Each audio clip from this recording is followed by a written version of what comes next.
বাপের বাড়ি এসেছি আর আমার প্রাণের জায়গাটায় একবার যাব না, সেটা কি কখনো হয়? তাই আজকে ভাই অফিস থেকে ফেরার পরই ওকে বললাম, চল আজকে চলে যাই আমরা ঠাকুরের মন্দিরে। ভাই তখন বলল, তাহলে চল আজকে বিকালের প্রার্থনাটা ওখানেই করে আসি।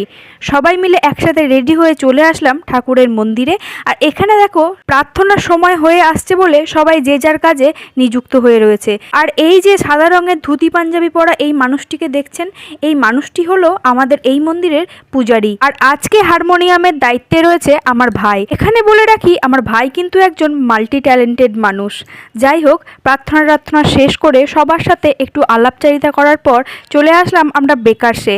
আগের দিন দেবাঞ্জনের পনির পাপটা এতটাই ভালো লেগেছিল, ও মামার কাছে আরও একবার বায়না করছিল যে বেকারসে যাবে। তাই এখানে এসে এই সমস্ত জিনিসগুলো সমস্ত খেয়ে মন ভরে তৃপ্তি করে এখন আমরা বাড়ির পথে রওনা হচ্ছি। আজ তবে আসি, ফিরে আসবো নতুন একটা ভিডিও নিয়ে।